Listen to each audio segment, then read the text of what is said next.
फौजी का ये पोस्टर सिर्फ एक फर्स्ट लुक नहीं है, बल्कि इसमें कहीं ऐसी हिडन डिटेल्स छिपे हुए हैं जिन्हें पहली नज़र में शायद ही कोई नोटिस करे।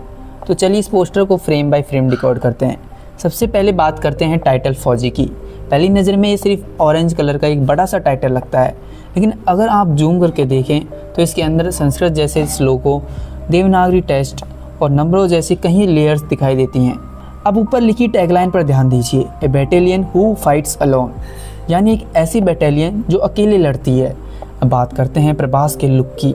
यहाँ प्रभास किसी हीरोइक एक्शन पोज में नहीं है, वो एक चट्टान पर बैठे हुए हैं, सिर झुका हुआ है, पूरे शरीर पर खून और मिट्टी लगी हुई है और हाथ में राइफल के बावजूद वह उसे चलाने की बजाय उसका सहारा ले रहे हैं। यानी यह दृश्य लड़ाई के दौरान का नहीं, बल्कि लड़ाई के बाद का लगता है।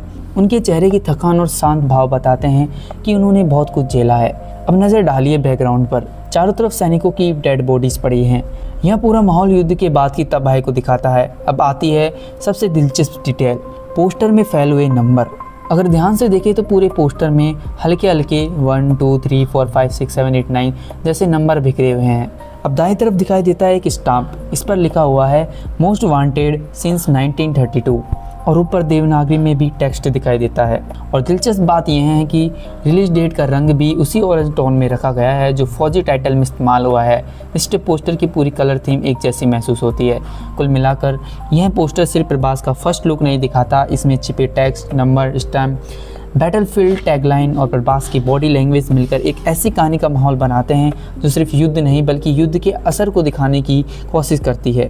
ओवरऑल अगर सिर्फ पोस्टर की बात करें तो ये एक लाउड मास एक्शन पोस्टर कम और इमोशनल वॉर ड्रामा ज़्यादा फील होता है और विजुअल डिटेल केयरफुली प्लेस की गई लगती है।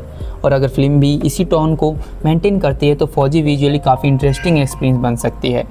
अब आपकी नज़र में इस पोस्टर की सबसे दिलचस्प हिडन डिटेल कौन सी है?